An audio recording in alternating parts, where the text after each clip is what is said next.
Ciao ragazzi, qui è Marchettino e oggi andiamo a farci un giro con questa splendida E92. Shh, non ditelo alla mia M3.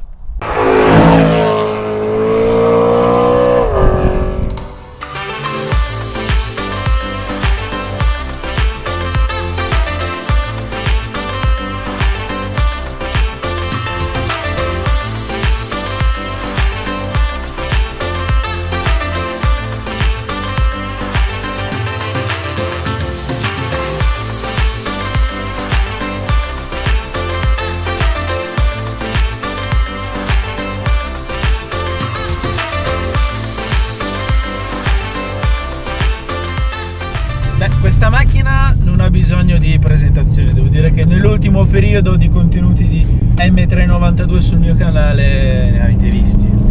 Oggi sono al volante di questa splendida M392 del mio amico Simone del BMW Meeting Club Italia. Ciao ragazzi! Oggi sono al volante di questa M3 perché è una DKG, Doppelkupplungsgetriebe, in altre parole al cambio doppia frizione. Quando ho pensato di acquistare la mia M3 non mi è neanche sfiorata per la testa l'idea di prenderla con questo cambio, l'ho voluta manuale e non mi pento assolutamente di questa scelta, però oggi voglio vedere se effettivamente, senza il pedale della frizione, l'esperienza di guida viene a mancare o se il fattore divertimento è sempre presente in questa M. Tu che mi dici? Io dico che è molto presente in questa M. Il DKG è un grande cambio, non è più come l'SMC delle 46 e questo doppia frizione rende tanta giustizia a questo motore. Secondo me ti divertirai. Ok, non c'è l'Armitrix su questa macchina, no. È uno scarico leggermente più civile. Sì, esatto, uno scarico da sera. Dai, però non è male questo in performance. No. Vabbè, diciamo che qui la base è buona, insomma, ecco, sì. Fare male è difficile, ecco. Con basta aprirlo un così. po', che gli può fare?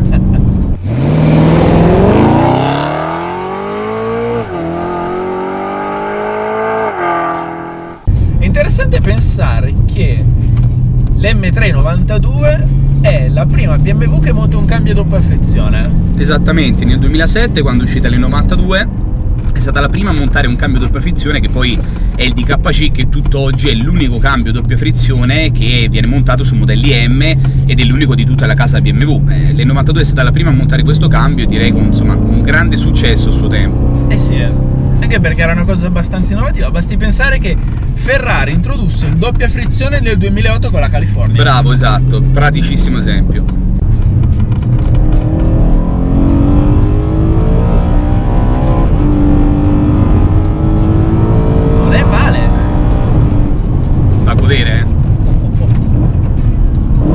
È fulmineo. Non è male, e anche la cosa che mi piace è che qui abbiamo il selettore che ci permette di aumentare o diminuire la velocità di cambiata. Esattamente. Vabbè, questo era disponibile anche sull'SMC a suo tempo, sì, esatto, ormai è una cosa però funziona, anche quello è molto utile. Magari lo maneggi un po' poco, ecco, quello sicuramente, perché in realtà non è che stai tanto a selezionare la velocità del cambio, però comunque in realtà se riesci a trovare sempre il miglior compromesso per guidare, è abbastanza personalizzabile come guida, diciamo, ecco. Per essere il primo doppia frizione di BMW non è male. Non è così tanto da donne, vero? Non è così da donne. Non lo vedo così tanto diverso da un doppia frizione attuale come risposta di cambiata, non è male. Come ti dicevo, l'unico difetto del DKC, che poi è presente anche su modelli odierni, è nell'utilizzo standard. Nell'utilizzo quotidiano risulta un po' macchinoso, a differenza di uno ZF che chiaramente invece ha limiti a livello sportivo. Però questo DKC per l'uso quotidiano non è un granché, però quando lo metti sotto stress tira fuori tutto il suo animo sportivo. Sì, diciamo che il meglio di un M3 non lo trovi nel traffico, ma in strade come queste. Esatto.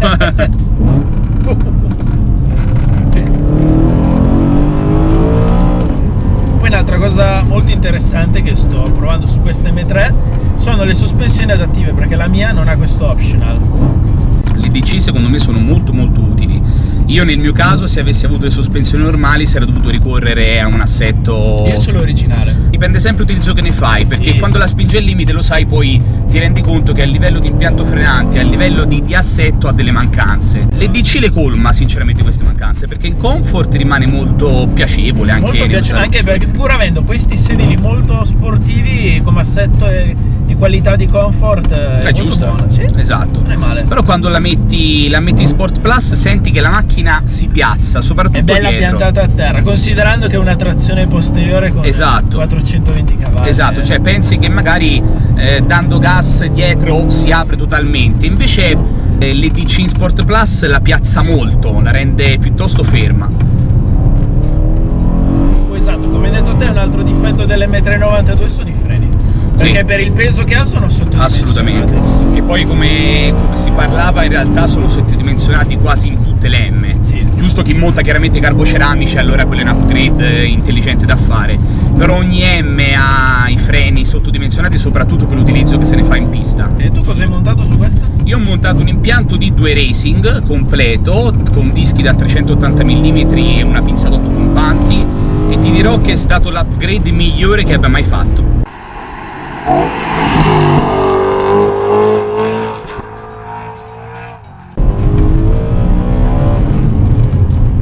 Che dire, questo motore è uno spettacolo. Poi col doppia frizione è sempre su di giri, mentre col manuale c'è quell'attimo che si ferma l'erogazione. Sì, praticamente è continua. È continua. Poi sai cosa ti dico? Se poi questo funziona un po' in tutti i mezzi, avere una marcia in più vuol dire tanto. Te ne rendi conto? Esatto, io col manuale ho 6 marce, qui ne hai 7. Esatto, ti allunghi tanto, io anche vedendo qualche video allunghi tanto, tu invece c'hai molto spesso il cambio in mano, e di conseguenza quando hai tanti rapporti riesci sempre a trovare il rapporto giusto nella situazione, e anche questo aiuta molto secondo me, sia su strada che in pista, cioè più in strada che in pista, ecco, alla fine. Devo dire che accoppiare una doppia frizione con questo motore è una combinazione micidiale, è un vero peccato che non abbiano fatto così con l'M560. Immaginati quel motore, mamma mia, con questo cambio e con l'affidabilità di questo cambio. Fantastico. Io, come ti dicevo prima, non riesco a capire il senso, perché appunto il DKC è uscito nel 2007 quando l'M560 e l'M662 63 era in produzione, e avrebbe avuto molto senso fare un LC, una versione aggiornata col DKC. Sarebbe stato uno spettacolo. Infatti io ero interessato alle 60, solo che non l'ho comprata perché quel cambio non mi piaceva. Appunto, niente. Esattamente. L'avessero proposto con questo cambio probabilmente l'avrei comprata. Qui invece rende. Sì. Vero? E poi il bello è che comunque hai sempre le mani sul volante. È proprio goduriosa sta strada. Sì. Qui ci sono un po' le lunghe percorrenze, è una strada giusta per l'M3. Però devo dire che con questo assetto e con questo cambio mi sembra di guidare un'auto completamente diversa rispetto alla mia. Sì, la differenza è sostanziale. È sostanziale davvero. Anche l'assetto dice tanto, cioè diciamo che l'assetto lavora tanto bene col DKC. Sì, senti che la macchina è perfettamente in equilibrio.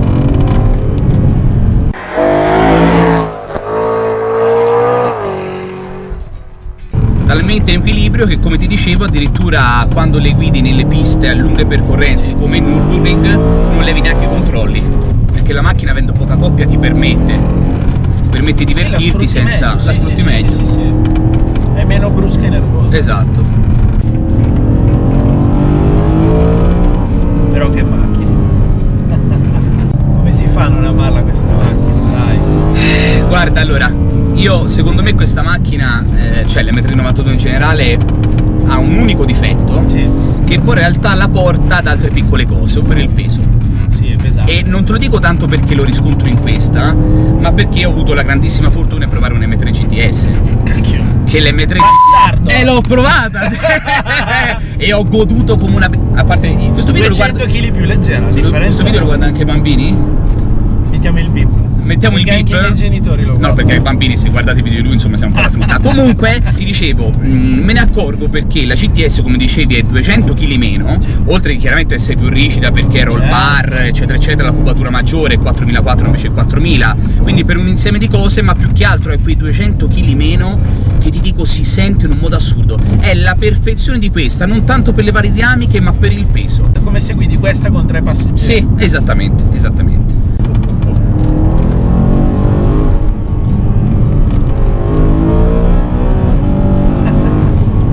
Lunga vita all'aspirato. Speriamo che gli diano lunga vita, perché qui la vedo dura. Sa cosa fa estremamente sesso? Si può dire sesso nei video? Sì. Le lancettine che quando sali sopra i 7500 giri, quelle sono... Sali, li giri così fretta che effettivamente tutto viene in rosso, è fighissimo.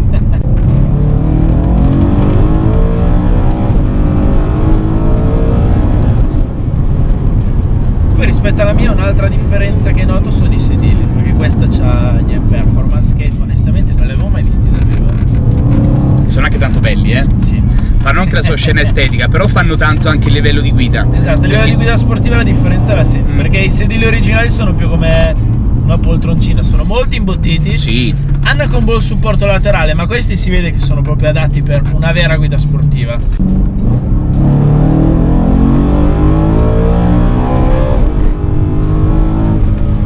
Ora io mi dico, no? Passo di montagna, tempo bello, il tramonto, un vuoto aspirato. Che vuoi di più dalla vita?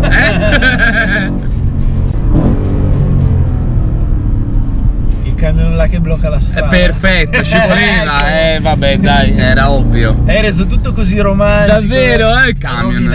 Vabbè.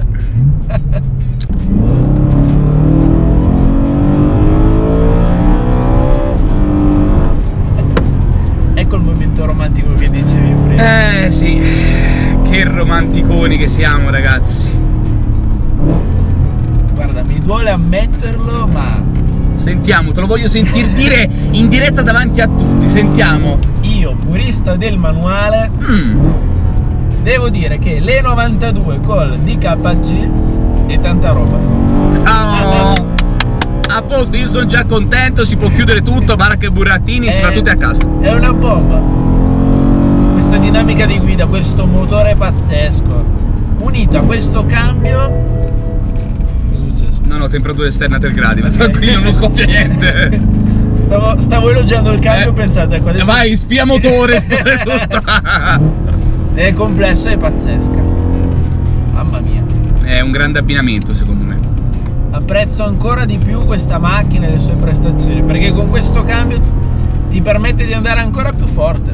Io comunque me la tengo manuale. E vabbè, lo dovevi dire, perché non potevi darmi troppa soddisfazione, però vabbè, da anche detto che è bella e che è piacevole, già è una soddisfazione E aggiungo, immensa. io mi tengo la mia che è la versione da uomo. Ecco che è la versione da uomo, precisiamo questa storia, vabbè. Comunque sai, io te l'ho già detto cosa ci vado a fare col cambio automatico e perché l'ho presa in quel modo, così almeno a McDrive non c'è bisogno di usare il cambio, mi prendo i miei panini, no? Sì, c'è a tutto, c'è un Quando perché. devi sfrizzionare lì, fare brutto. McDrive è fastidioso. È fastidioso. E Io consumi la frizione. Bravo, poi il panino come fai a mangiarlo il cambio manuale? Che cacchio, i nuggets come li mangi? Bisogna pensare così a tutto il Big nella Mac vita. te lo mangi anche quando. Bravo, esatto, senza insalata rigorosamente, l'insalata fa male, ricordatelo, perché l'uomo vero deve mangiare il panino senza insalata. Beh Simone, io ti ringrazio per avermi fatto provare la tua M3. È stato un enorme piacere. Ragazzi, se avete una BMW io vi consiglio vivamente di iscrivervi al suo club. Il BMW Meeting Club Italia, che è un club ufficiale BMW. Ci trovate sia su Instagram ma soprattutto su Facebook, mettete like alla pagina e soprattutto iscrivetevi al nostro gruppo chiuso, al nostro forum in cui condividiamo tante cose, facciamo tanti eventi e avremo tantissimo piacere di avervi con noi. Dai, che dire, se vi è piaciuto questo video mettete like, iscrivetevi al canale se non l'avete ancora fatto e come sempre grazie per la visione. Ciao ragazzi! Ciao!